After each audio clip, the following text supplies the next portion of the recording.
So, hello all, and thank you for joining us today, and welcome to Love Stories from the National Portrait Gallery. My name is Ryan Anderson, and I'm the Outreach Manager with Kendal at Home. Also with me today from the Kendal at Home team is Sue Woykin, a Marketing and Events Coordinator, who will be monitoring the behind-the-scenes technical work. There's Sue. She'll be monitoring the behind-the-scenes technical work as well as the Q&A in the chat feature. So if you have any questions throughout this program, please feel free to type that into either the Q&A or chat, and we'll either bring them up throughout the presentation as we go along, or we'll save them for the end. Also, if you would like, at the end, we'd be more than willing to promote you in, and you can ask the questions live to our presenters here. So with us today is Susan Gately and Aileen Novik, both from the Worcester Art Museum out in Massachusetts. And they're going to be walking us through a special exhibit that they have going on right now of love stories from the National Portrait Gallery from out in London that they were able to get a hold of. And so they're very much looking forward to presenting with us today. And I, and as well as all of us, are very much looking forward to hearing more about these stories and seeing this artwork. So Aileen, I'll pass it off to you. Thank you, Ryan. Yes, good morning, everyone. My name is Aileen Novik. Like Ryan said, I'm the manager of public and education programs here at the Worcester Art Museum. Hopefully some of you have had a chance to come here in the past. The Worcester Art Museum was founded here in 1896 and has assembled a collection of 38,000 objects from ancient Near East and Asia to European and American paintings and sculptures, and continuing with works from contemporary artists around the world. Our collection dates from 3000 BC to the present, and the works really provide the foundation for our focus on audience engagement and connecting to visitors of all ages and abilities. One of our collaborations lately has been with the National Portrait Gallery London, and that's what you're going to see today. It's an exhibition that has been at WAM since this fall and will be leaving us in mid-March. So we're excited to share this presentation with you today. If you come to the Worcester Art Museum, you'll see our Renaissance Court and our Hunt Mosaic are some of our collections. And over here we have our medieval chapter house that was brought into the museum and reconstructed here.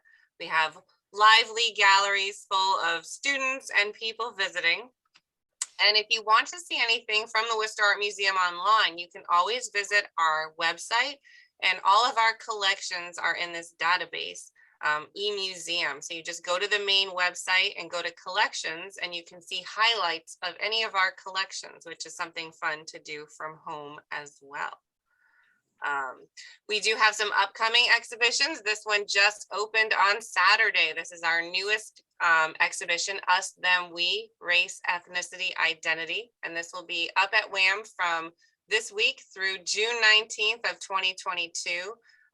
This is a great exhibition as it allows us to showcase some of our more recent acquisitions on paper. So this is a great one to come to and see. And we also, next 2 weeks, we'll have our Flora in Winter, which is when we have about 24 arrangers come in and they create works of art in response to different artworks. We also have commercial arrangers come in who just create lively arrangements to be seen throughout the museum. So if you are in the area this year, it's by advanced ticket sales only, but we will also have an online tour of all the arrangements. So that's something to look forward to on the website, no matter where you're from. And it's a fun way to see art in a new way with some of our floral arrangements. So as Ryan said, we'd love to hear from you. Usually we can ask questions. So, if you want to correspond with Susan Gately, our docent who's going to be doing this presentation, Susan's done a lot of our love stories presentations. You can send her a question in the chat and she'll get to it. And hopefully we'll be able to see you at the end of the presentation for more questions.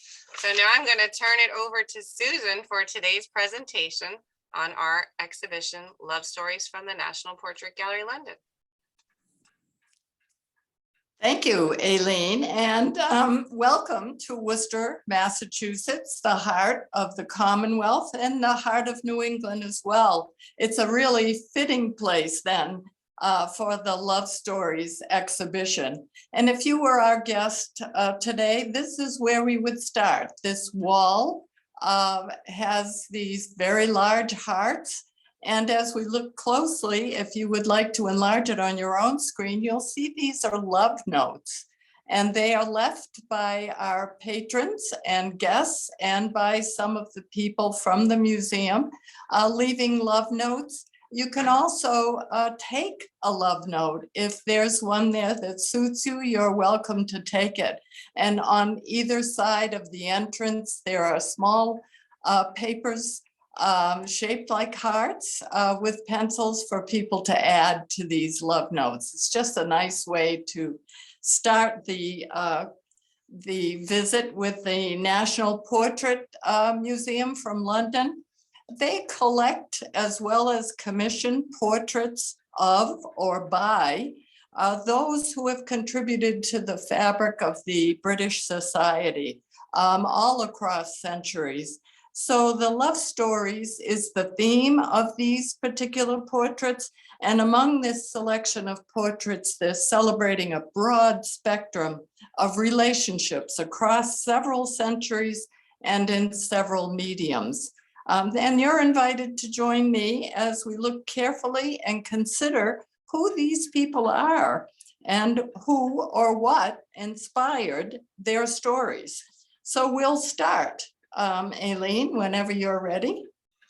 So as we walk in the door, you'll see over on the right-hand side a bit of text that helps people to orient how this exhibition is organized. It's very different and very unusual. It's organized by group. In this particular case, it's those who are obsessed with the muse. And generally the muse is the person who is painted. And in this case, we're looking straight at Peter Laylee on the left. This is a self-portrait. And if we can see that slide more closely, we'll see Peter Laylee. This was done in 1660. And when we look at a self-portrait, we really look at it like a selfie. This man wanted us, you and me, to see him in a very particular way. And so he includes things about himself that favor him. And so we get to look at him a little bit and begin to think a little bit more about who he is. Now, to his right is Barbara Palmer. And Barbara Palmer, she was born Barbara Villers, was the Duchess of Cleveland. And here she is with her son, probably Charles Fitzroy. And she's depicted like the Virgin and Child, really kind of a shocking way to depict her. She was the favored mistress in King Charles II court of England in the 1600s. Peter Laylee was the favored portraitist. He was very popular at that time, and he absolutely was obsessed with Barbara. Barbara, he thought, was the most beautiful woman he had ever seen. All of her features were just perfect in his eyes. So he painted her over and over. And that was to Barbara's advantage. For the more she was seen, the more popular she seemed in King Charles II court, which put her in a very good position. If we look closely at Barbara and at the child, we'll see that duplication that makes them look like they're very related. We don't really know if the child looks like that or not, because Peter Laylee would take Barbara's features and apply them to other people as he painted them, just because he thought she was so gorgeous. Such an interesting story in that period of time, and thinking of the really kind of raucous behavior of having her painted like the Madonna and Child, which was a spoof for King Charles in a Protestant land, sort of making fun of the Catholic Church. So as we move on, we see our next slide, and we see another obsession. And on your left, we have George Frederick Watts, and this is painted in 1860. And again, a selfie, a self-portrait. So as we look at Mr. Watts, we see a rather serious, straightforward man, which is exactly what he was. He thought of himself as a spiritualist, and he was intrigued more with ideas rather than things. So he painted using a lot of symbols in his work. And to his right, we see Ellen Terry. And Ellen Terry was just 16 years old in this portrait. She was a well-known theatrical person. She sang, she danced, she performed in theaters, and was extremely popular. As a matter of fact, that particular portrait of Ellen Terry is the most requested portrait to see in the Portrait Museum. You may have seen it yourself. It's often duplicated in Valentine cards and things like that. So as a symbolist, we have George Watts, who was obsessed with Ellen Terry. He wanted her to marry him, even though he was at least 30 years older than she. He thought she was really throwing her life away in the theater. And so in this particular piece, he painted her to illustrate that. Here she is smelling a beautiful red camellia. And in symbolic ways, the camellia has no scent.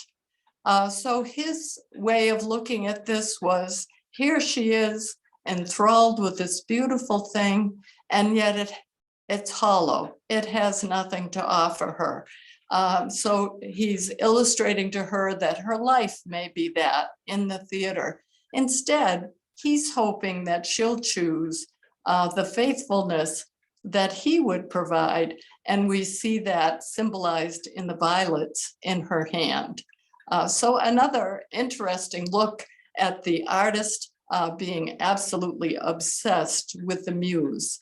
And now we'll move on to redefining the muse. And here we have something altogether different. We have Dora Carrington on the left, another self-portrait, actually the only one known to be available. She penciled this, as you can see, a very attractive young woman, very much a Renaissance woman. She was a painter. She was very successful in many applications of the arts. However, she was obsessed with Lytton Strachey on your right, and she painted this portrait of Mr. Strachey.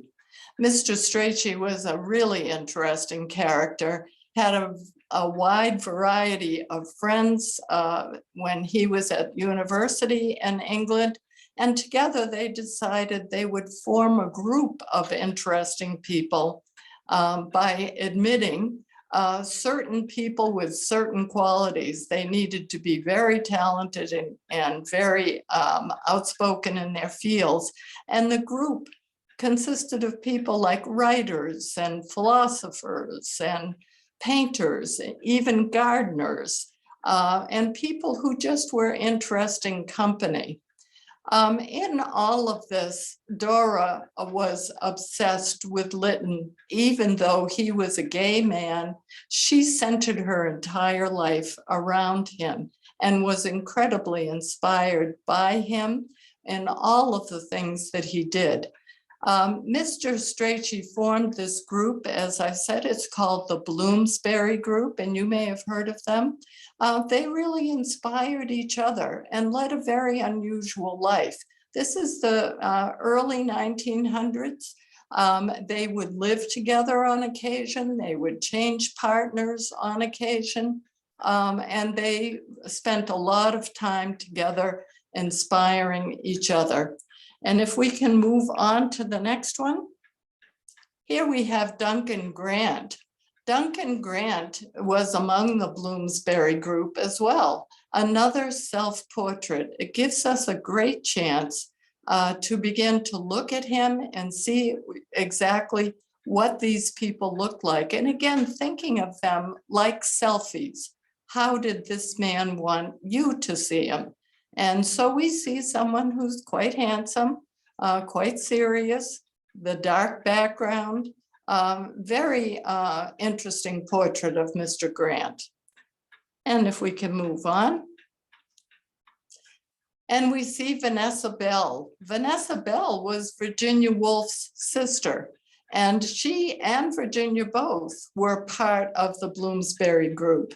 And a very nice portrait done by Mr. Grant, really kind of giving us a different kind of insight into these people and how relaxed they were together in a very eclectic looking room. Beautiful colors, and again, look more closely into how these people lived. And our next one. And here we have on our left, Virginia Woolf herself, a beautiful platinum print. And we know Virginia Woolf through a variety of her books. And to the right, we see Vida Sackville-West, who was a very interesting character. And these two ladies too were members of the Bloomsbury Group, again, inspiring each other. And Vida Sackville-West had a very interesting background. Her father was extremely wealthy and very well positioned. She was the illegitimate daughter with a Roma woman, a gypsy, which made her life kind of difficult in that period as to how people viewed her and what she thought of herself. So that sort of created a character that fit in well with the Bloomsbury Group. And we would find, if we read some of Virginia Woolf's works today, we wouldn't recognize Vida West as one of the characters. She was quite a well-known garden designer. And we'll move on to the next one. So this shows in the gallery how that group is portrayed together. If you look way over on the left, you'll see Dora Carrington and Lytton Strachey in the corner. And it gives you an idea of the how they're put together, and just redefining the muse and where do we get our inspiration. These people got it all from each other. So our next one. Over here, I'm thinking some of you may recognize Audrey Hepburn. This is a beautiful photograph by Jack Cardiff, 1956. And this is, again, redefining the muse. And in this case, with photography, Mr. Cardiff has helped us to become obsessed with Audrey Hepburn, which we were at the time. We wanted to look like her. We wanted to wear the clothes she wore. We wore our hair like her. And the more photographs we saw of Audrey Hepburn, the more we wanted to see her. So Jack Cardiff helped us with that. And we have another photograph by Angus MacBean, where we see her in triplicate. Again, redefining the muse, where we are becoming obsessed with the muse.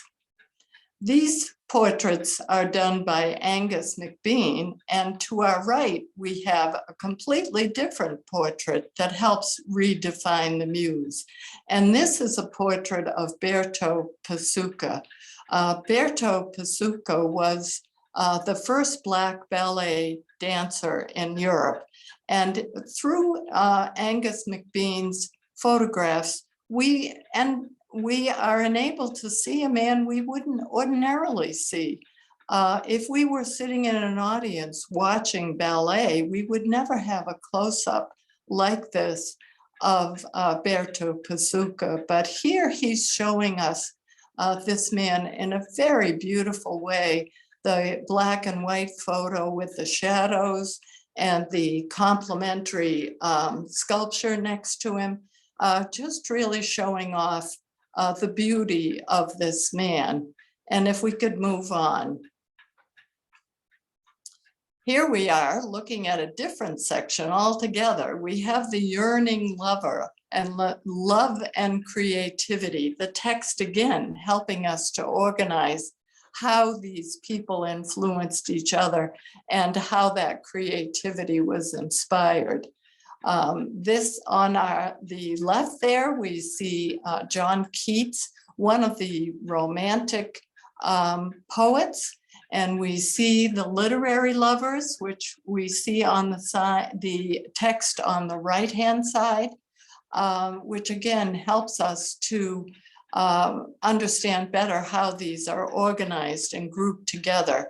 John Keats, we know, as a Romantic poet, as I said, very tragic man, but mostly because he was of poor upbringing, but very dedicated to his craft and very influenced by other writers at the time. We see John Keats here in a close-up. He died very young of tuberculosis. His mother died of tuberculosis. His brother died of the same. And a lot of that had to do with him being so dedicated to his craft that he really had very little income and led a life of starvation at times, very cold at times, and it really promoted the illness. So if we can look at some of the other literary writers, we see Lord Byron on our left here, very, very dashing man. This is 1835. And again, these two were contemporaries and they inspired each other. Lord Byron, we know also as a Romantic poet. And next to him is Lady Caroline Lamb. And Lady Caroline was a writer at the time too. And Lord Byron, much like the people in the Bloomsbury Group, even though he preceded them by 100 years, really sort of behaved in a way that we might think is kind of raucous. So he had many associates, many lovers, both men and women, and was associated with Lady Caroline for quite some time. They inspired each other in their writing, and then he and she came apart acrimoniously, never speaking again. As a matter of fact, Caroline Lamb described him as mad, bad, and dangerous to know. And if we look at this portrait, we can see why that might be true. So if we can move on to our next one, we're still looking at these literary lovers. On our left, we have Mary Shelley, and next to her is Percy Shelley, also a Romantic poet. Now these three, Keats, Byron, and Shelley, all spent a great deal of time together. They often traded residences, lived together in that way. Mary Shelley on the left was just 16 when she married Percy Shelley. He was in his mid-20s, was actually already married to a woman that he married earlier. She was 16 at the time, and they had 2 children when he met Mary. And together they went off. Mary was completely devoted to Percy Shelley, and through thick and thin, stayed with him, bore several children, had a lot of tragedy in that relationship, but stayed with him and was inspired by the 3 of them as well, Byron and Keats and Shelley. Together, the 4 of them decided to have a contest as to who could come up with the scariest character and the most frightening story. And actually, Mary Shelley won. She is the author of Frankenstein, the creator of Frankenstein, and she's thought to be the first science fiction writer. So even though she started her life very early and in a very tumultuous way, the inspiration that she got from the others really enabled her to have quite a fantastic career. So if we can move on to our next one. Here we're looking at Alice B. Tocles and Gertrude Stein. A very interesting portrait done in 1937. Cecil Beaton is the photographer. And Gertrude Stein's such an interesting person herself. She's actually from America, Pittsburgh, and she came up to Boston to Radcliffe and studied there. And was very influenced by one of her professors there, where he taught her about writing using dual intelligences. It's what he strove to do was to use two intelligences at the same time. And in Gertrude Stein's case, for example, she would write in a stream of consciousness, using her thinking and writing at the same time in this stream of consciousness, which really took hold, because we see that Virginia Woolf was very influenced by Gertrude Stein's writing and this technique. So we see, again, this association not only due to their work, but how they influenced each other. Gertrude Stein left the United States and went to Paris, where her lesbian lifestyle was more accepted and she was more comfortable. She and her brother actually did very well collecting art and antiques, and spent the rest of their lives in Europe. And it was in Paris and throughout England that she and Alice B. Tocles spent their lives together. Our next one. This is where we see a more typical kind of a love story. And to our right, we see Elizabeth Barrett Browning and her husband, Robert Browning. Beautiful portraits with the two of them. And in the center, we see in the case a sculpture of their actual hands. And during this COVID time, it's really quite a poignant set of portraits and sculpture that really kind of brings home the isolation that we've had over these couple of years. And the love stories really helps to remind us, the portraits, being able to look at these people and think about and remember these times. So we have Elizabeth and Robert Browning. These are mid-1800s, beautiful portraits. And Robert was very influenced by Elizabeth, who was writing and publishing poetry that he read and was so enthralled with, he wanted to meet her. He was not able to meet her because Elizabeth's father really kept her in the house for the most part. She was the daughter of a very wealthy Jamaican plantation owner and was isolated from society. Her father did not want her associating with a sort of low-level person without wealth, but Robert persisted and Elizabeth persisted, and between the two of them, about 100 letters were exchanged. And finally, Robert met her.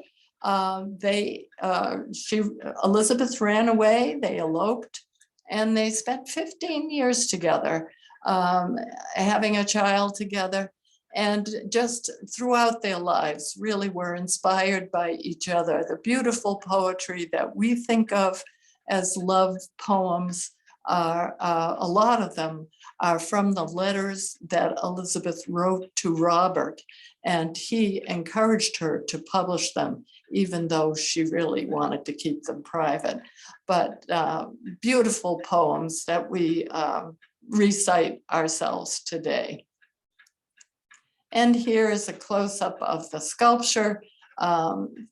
Very neat to think that these are the actual mold of the hands of the two of them. Beautifully done in 1853. Interesting that the sculptor Harriet Hosmer was from Somerville, Massachusetts, and spent her career in Europe. And our next one. So here we see the text that helps us into the next section, which is the shared studio. And in the shared studio, we're going to be looking at this really interesting couple. On the right, we see Marion Collier, a really lovely portrait done in 1882, and it was painted by her husband, John Collier, on the left. Now, instead of this portrait of John being a self-portrait, the portrait was actually done by Marion. So what's even more fun looking at John's portrait is we see John painting Marion, and it's Marion who painted John. So we see this real shared studio between the two of them. They're both very accomplished artists. She, however, kind of put her career on hold and spent her whole time supporting his career, mixing paints, caring for the household, managing all the paperwork and sales, the things that the artist himself really didn't have time to do. So she put her career on hold, except for this lovely portrait. And I'm sure there are others painted by Marion, but she wouldn't have had the kind of time that John Collier had. Two very beautiful portraits and some insight into how people with this sort of creativity and skill were able to survive with that support. If we can look at our next couple. Here we have another shared studio. On our left, we have a beautiful photograph of Lee Miller, and this is done by Man Ray. And Man Ray and Lee Miller were together for about 3 years, very tumultuous relationship that Lee actually kind of wormed her way into. She wanted very much to be a photography assistant, a studio assistant to Man Ray, who was very well known as a photographer. He wanted no part of her, but her insistence wore him down. And finally, she was allowed to be his studio assistant. And they developed a relationship, as I said, very tumultuous. But he photographed her many times, and very beautiful young woman. He also photographed, as you can see on the right here, her lips. So these are Lee Miller's lips. And these are signature kinds of portraits done by Man Ray at the time. And during their period together, they were both enormously creative. And then separated into their own fields. So our next one. This is another painting couple. On our left, we have Mary Beale, and this is a self-portrait. And we've talked a lot about self-portraits and how they're like selfies. Showing us what they want us to see and what they want us to know about them.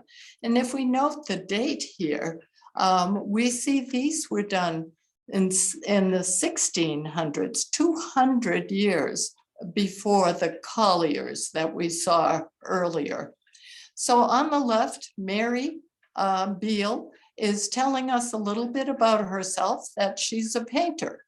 So we see the palette hanging in the back, and we see her hand on portraits. And this is her way of telling us she's an artist. And she's also telling us something that was very important to her, and that she also was a mother. And these are portraits of her children. So very beautifully done, all the folds and the colors, very nicely done portrait. And then next to her on the right is a portrait of her husband, Charles. And this was done by Mary as well. So we get to see who Charles is. Now, Charles was an artist too, but like Marion Collier, he devoted his life to her career. And this is 200 years before the Colliers. So it's a reversed situation where the husband supported the wife in her painterly pursuits. Very interesting to consider in a shared studio and very supportive partnership. So if we look at our next one, we're getting another look at the gallery. And this text is telling us about portraits and marriage. And we're going to be looking at Edwin and Cecily Sandys. And if we can take a look at that, here we see Edwin and Cecily, 17th century. This is a small portrait. If you can see the dimensions, only 12.5 by 17. Very austere couple, again, 1571.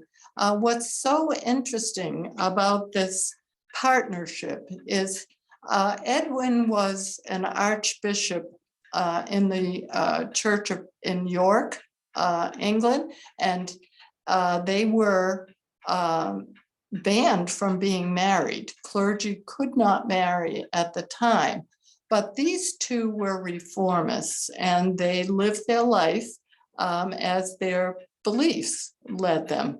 So Edwin and Cecily were married, and here they portray themselves in a marriage portrait with the two of them together in the portrait.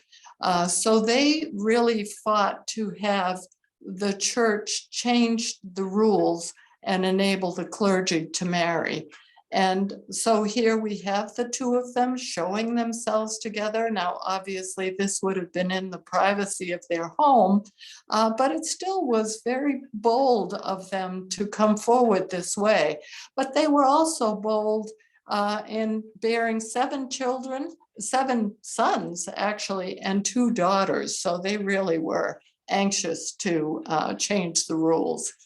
So as we move along, this is a very unusual partnership. Now this portrait, we may not know Anna Marie Jenkins and her uncle here, Thomas Jenkins, but what makes this portrait important in the Portrait Gallery, Portrait Museum in London, is that it was painted by Angelica Kaufman, who is a noted painter. Unusually, this portrait shows us, it's almost an advertisement for Anna Maria Jenkins and her availability as a prominent socialite, well brought up woman to enter society. So Thomas Jenkins, the uncle, who is Anna Marie's parent in loco, wanted this portrait done to really show that Anna Maria was a beautiful young woman. She was only about 16 in this portrait. And much like a selfie again, we look at what's in the portrait to be able to tell a little bit more about what's going on. So they use the dog, for example, to show us faithfulness and to show us loyalty. And in the background, we see mountains and castles, which speak to the fact that Anna Maria is traveled, she's experienced, she's wealthy, and she has a lot to offer a marriage. So kind of an interesting look in the 1790s as to how people lived their lives. Again, helping us through the portrait gallery to see the fabric of society in Great Britain. This is another aspect of shared lives, totally different from what we just saw, a beautiful photograph by Terry O'Neill. And this is the wedding of Ringo Starr, who you'll probably recognize in the middle here. And this is his wife, Barbara Bach, B-A-C-H. And Barbara, some of you might recognize, she was a very popular model in the early 80s, late 70s.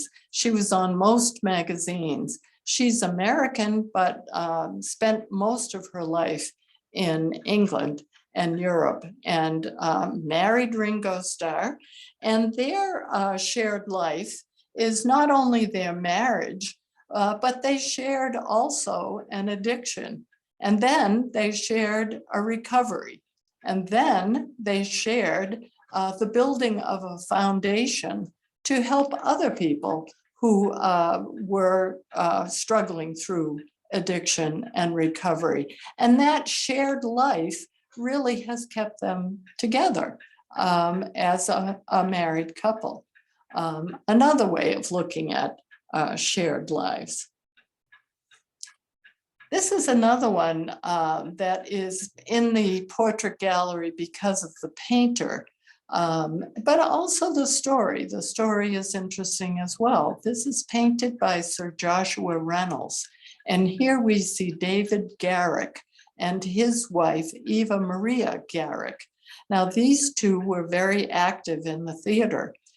David was an actor, and Eva Marie was a singer, and they often performed together. They were very popular in the theater in the 1700s. And when they married, she really had to give up her career. And instead of giving it up totally as a wife, she changed her approach to creating her personal life, their personal life together as a theater. So she decorated their home, she threw lavish parties, was the consummate hostess. So the shared life was, he was able to stay in the theater and stay in the limelight, and she was too, but in a very different way as a support to him. So what this portrait shows us unusually is the comfort that we see together. They're very relaxed together. They really look like they're just very comfortable together. And Sir Joshua Reynolds has enabled that, showing him in this beautiful velvet suit, and she is dressed in this very elaborate dress, very beautiful. But again, just the comfort that the two of them exhibit together. A great example of shared lives. This helps us to see some of the other aspect of the gallery with the shared lives and the text that go with it. We see several photographs. We're not able to see everything in this exhibit. It's very large, but we're just picking a few highlights for you to enjoy. If we can move on. This is one of my favorite portraits. I love this one. It's Henry Fawcett on the left and his wife, Dame Millicent Fawcett. These are kind of ordinary people in a way. They were both progressive in their politics. He was a politician, literally, and she was a women's rights activist. And they met in their progressive pursuits. When she was trying to get her point across, she met Henry Fawcett. They were married. He then lost his sight, which you probably notice as you look carefully at this portrait. We don't very often see portraits that are not showing the eyes. We sort of count on the eyes in portraits to be able to see what's going on. And in this case, his eyes are closed. So he is blind. And she then devoted herself to helping him stay in his role as a politician. And you can see that it was to her advantage to do that because she was able to keep her work going as well. What I love about this portrait is the tenderness that is so obvious between them. The way her hand is placed on his shoulder, the look and the serenity on her face, and their hands intertwined. It's really just a lovely way of looking at shared lives and shared purpose. And that's what we see in this one. This is another unusual one. This is John Maynard Keynes, and we see Lydia Lopokova, who is his wife. He was actually obsessed with her. Oddly, considered a gay man, became obsessed with Lydia, who was a Russian ballet dancer. He finally talked her into marrying him, and they had a very successful life together. Unusually painted together. Again, we look at the period, it's 1932, and they're shown with cigarettes, which I'm sure was very kind of suave at the time. And you might like to know that John Keynes was a member of the Bloomsbury Group. We don't think of the Bloomsbury Group including an economist, but that's exactly what John Keynes was. And you probably know of him as an economist. His theory was used by the Obama administration in the first administration of Barack Obama, and his name is still mentioned even today with our financial situation that's going on and considering his theories. So you can see then why he might have been a member of the Bloomsbury Group. A very interesting shared life. Another shared life, very different. This looks like a photograph, but it's oil on canvas. And we have two kind of people that we wouldn't ordinarily hear about. This was painted by Willem Heldens, a Dutch painter. And this is a Dutch family that live in England, very wealthy through textiles. And they are grand contributors to several museums in London, but primarily the Contemporary Museum, which they're reflecting themselves. Again, looking at this like a selfie. We see these two people, they're showing themselves as devoted to each other just by their proximity. They're not looking in the same direction. They have what looks like a Picasso type painting in the background. We're seeing the portrait through the mirror, but then we see what we're looking at in the mirror on the back of the painting. We're seeing the person on the left look like a male on the left, but in the mirror look like a female. So they're really kind of showing themselves as a contemporary piece with a lot of questions to ask. And looking at them closely, we may come up with our own answers. A wonderful example of a selfie, I think. And this was done in 2017, so very contemporary.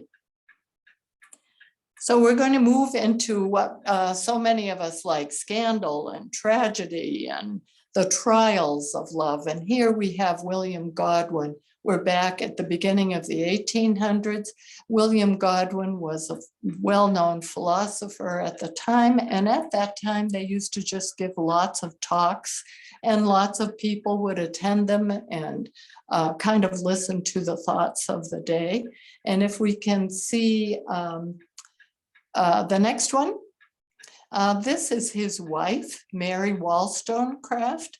But what's interesting about the two of them, Mary Wallstonecraft, some of you may know, is a women's rights activist that early in the 1700s and early 1800s. She was very well known. She would attend the lectures of William Godwin, and she really disliked him incredibly. She didn't like his way of thinking, and of course he didn't like her way of thinking. But over many years of sparring and attending the same lectures, they grew a friendship, and then finally a love for each other, and they married. And they had a child, and sadly, Mary Wollstonecraft died very soon after childbirth. So that tragedy and the long courtship is the tragedy of that relationship. And here we have the text associated with scandal and tragedy. What's so interesting about Mary Wollstonecraft is the child that she bore and then left through death is Mary Shelley, the woman that we saw earlier on married to Percy Shelley. So a very interesting and unexpected association among these people. Beautiful portrait that helps us to see just what Mary Wollstonecraft looked like.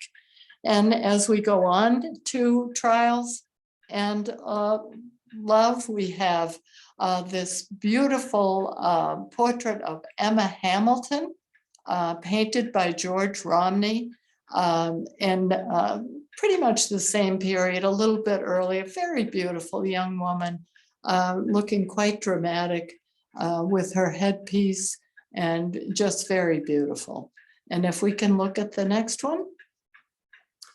Here we have her husband, Sir William Hamilton. This also was painted by Sir Joshua Reynolds. And this is a very large canvas. As you look at it, 100 inches tall and 69 inches wide.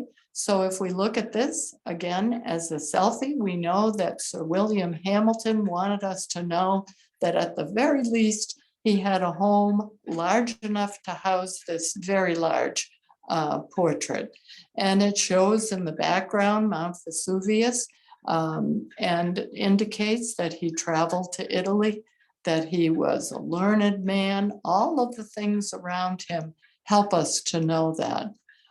So these two people, Emma Hamilton was sent to spend time with Sir William Hamilton. They eventually married, and they met while they were in Italy.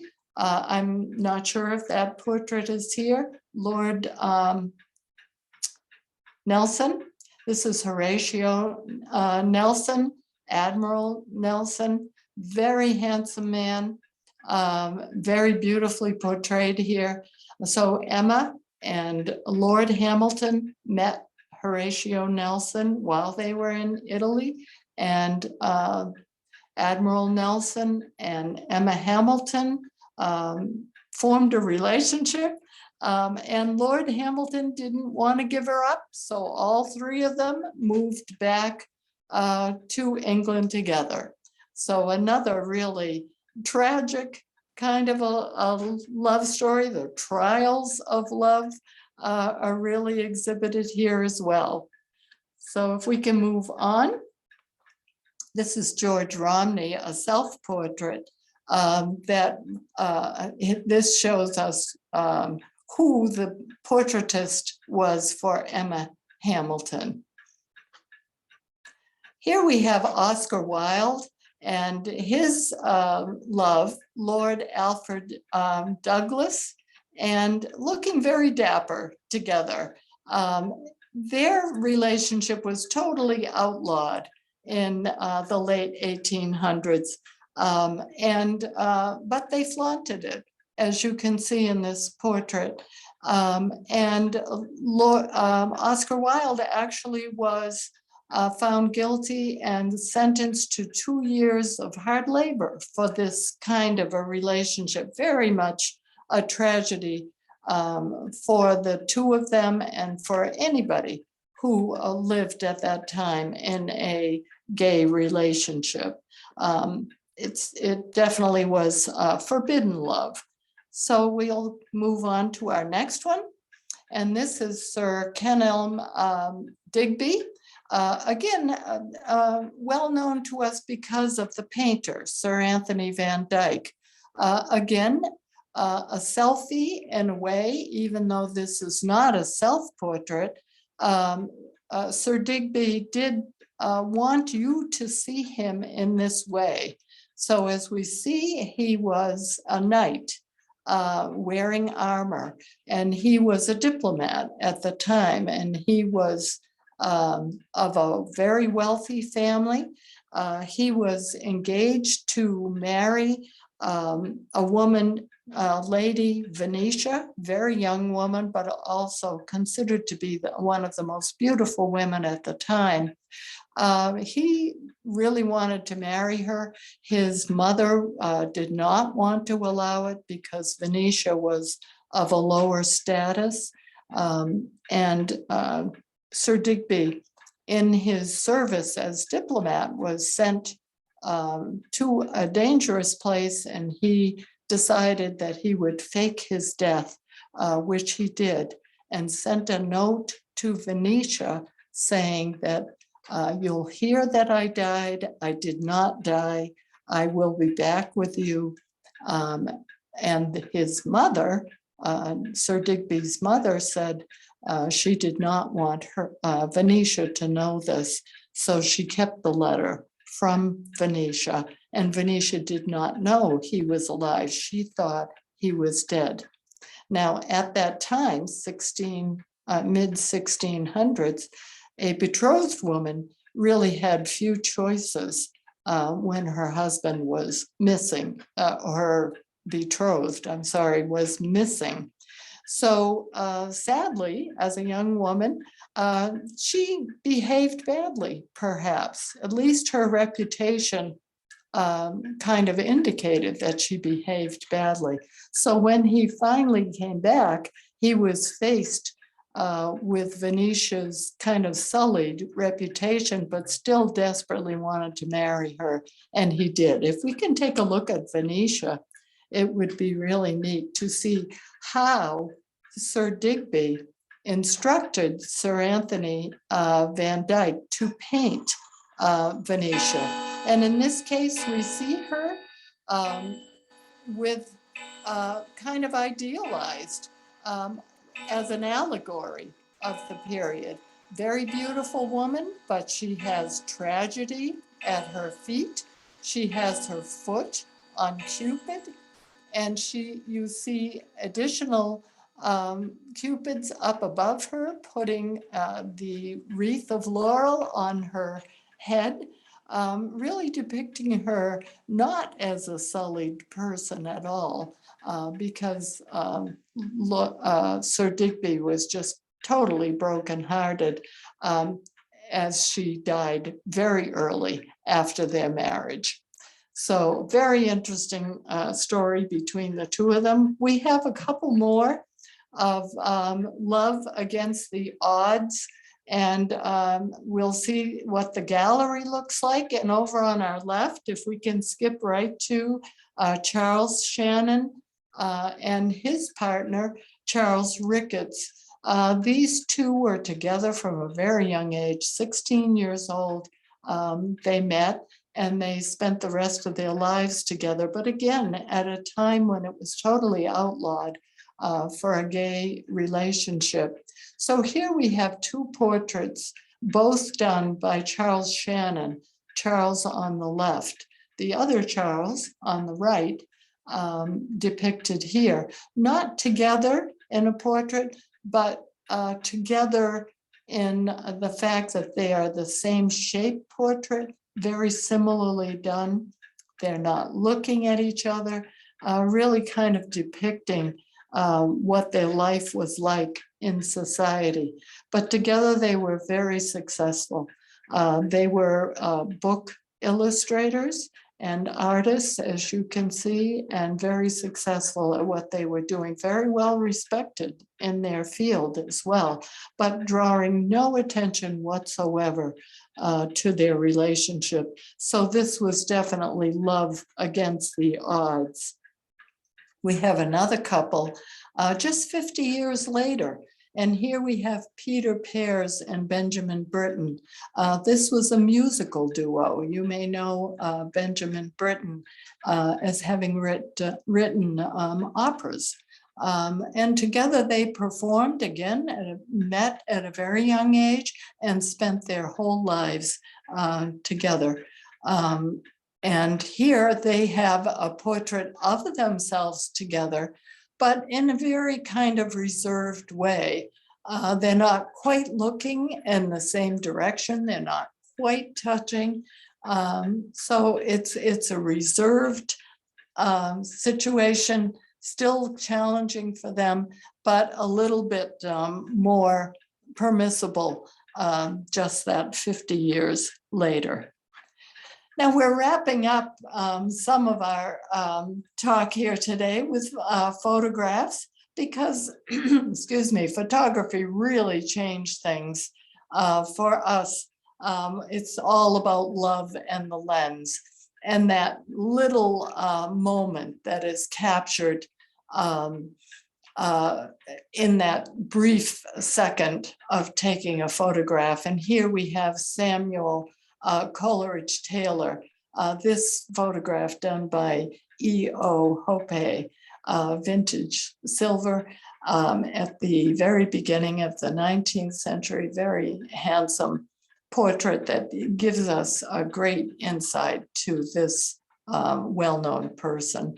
And if we can move on to the next one, this gives us a little bit of an idea of the transition from Sir Digby and the tragedy aspect of our exhibition, and moving into love and the lens and the text that helps introduce us to that. We have Mick Jagger in a couple of shots here. And as we move on, we see John Lennon and Yoko Ono. Again, a bit of tragedy here, but also giving us insight into very unusual lives of famous people. This was shocking at our time in the 60s, and then of course tragic with John Lennon being assassinated. And our next one is Laurence Olivier and Vivian Leigh. Such a romantic couple, made us think that life was just a bowl of cherries when it really wasn't. They didn't even like each other. And yet these photographs paint for us a very different way of looking at the two of them and our imagination. And our next one is somebody familiar to us, I'm sure, Richard Burton and Elizabeth Taylor. This was a fairy tale also, but incredibly tumultuous, as we know.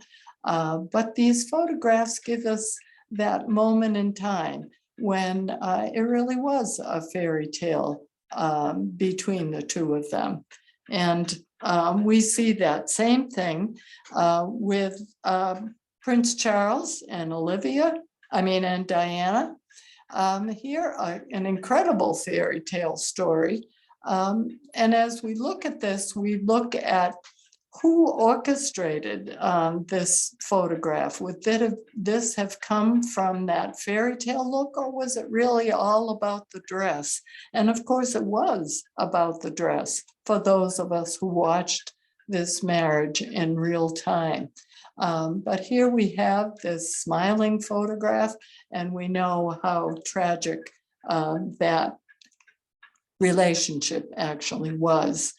And when we look at Harry and Meghan, we see something totally different, even though from the same family, all this time later, we see, again, very much a fairy tale. And we use photography too, don't we, to capture those moments at birthdays, anniversaries, weddings, trying to help us to remember these moments when a fairy tale or a picturesque memory wants to be held. So this gives us a great insight as to what this exhibition is all about. Again, we have not seen all of it. There's much more to see. So if you're able to visit, you might want to come in and see it. And if there are any questions, I would be happy to answer them. Perfect. Susan, thank you so much for walking through that exhibit. It was amazing seeing everything there. For anyone on, please feel free to type any questions in the Q&A or chat, and we'd be more than happy to answer them. Susan, quick question that I had. As you were going through, you mentioned a lot, and you were referencing back a lot of the portraits to the selfies of today and comparing them. And obviously, selfies are a little bit more informal usually and more fun with phone cameras and stuff now, whereas the paintings are more formal. Could you just go and detail a little bit about either the similarities that you see either in the human nature of it or differences that you see between the time periods and what we have today? I think the reason I think of them as selfies is when we do selfies, we take a picture, but we don't take that one.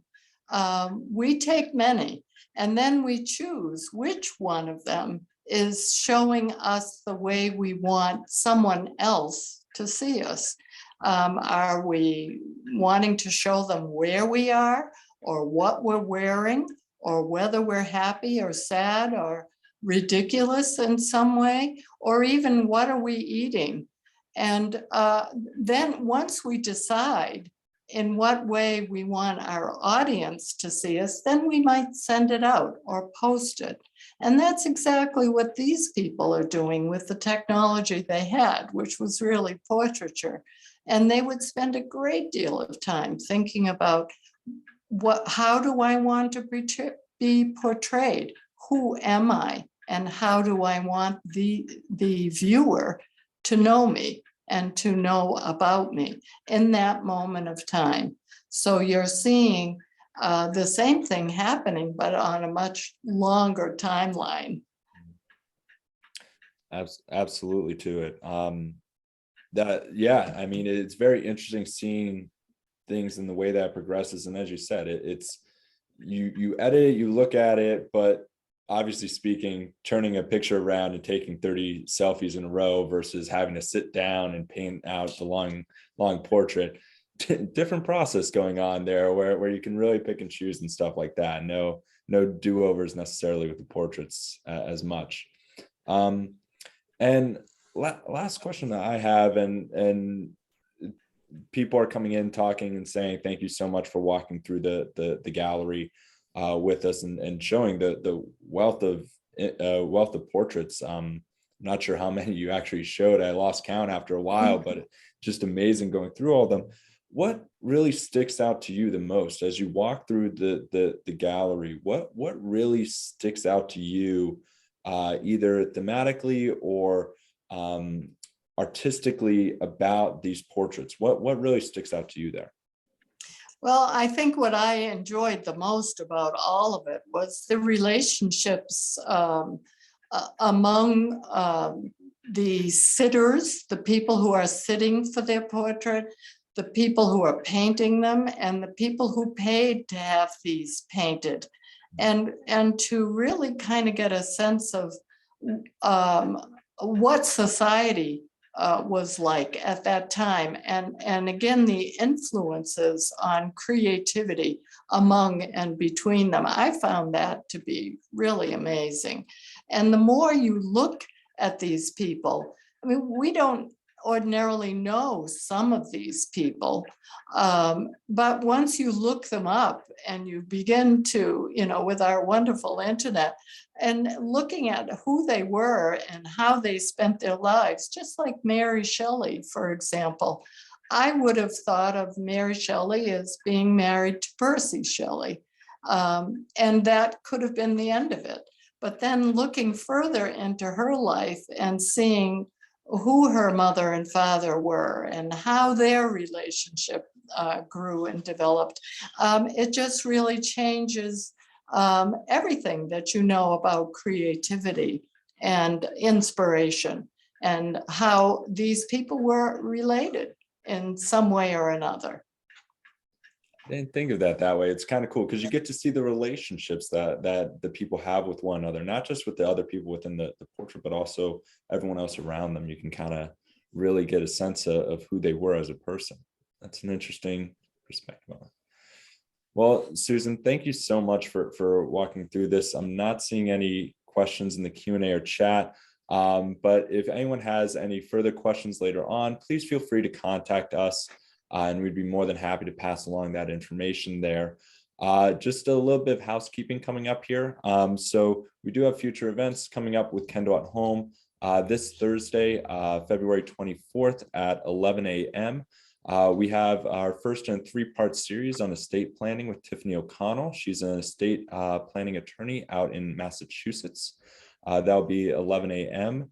on this Thursday, February 24th. And then a week from Friday, March 4th, it's surprising that it's almost already March here, but a week from Friday, March 4th at 2 p.m., we are going to be going over the Nick Adams stories. That's about Ernest Hemingway's stories there, and that's going to be with Dr. Hilary Justice. So that will be another interesting event there. Feel free to tune in to join us for those. Someone just commented that they really enjoyed your perception, Susan, on the backstories and the relationships to the individuals in the portraits, because you can walk through those galleries and if you don't really understand who they're about or what their backstory is or something like that, they're just random pictures on a wall. So thank you so much for your insight on that as well. And feel free, this will be going up on our YouTube page. Kendal at Home has the YouTube page there. Please feel free to send this along to any friends, family, etc. that we're not able to attend. And please feel free to invite them to future events. But Susan, Aileen, thank you so much for your time today. And thank you all for joining us. Thank you. Thanks for having us. Thank you, Susan. Thank you. Bye-bye.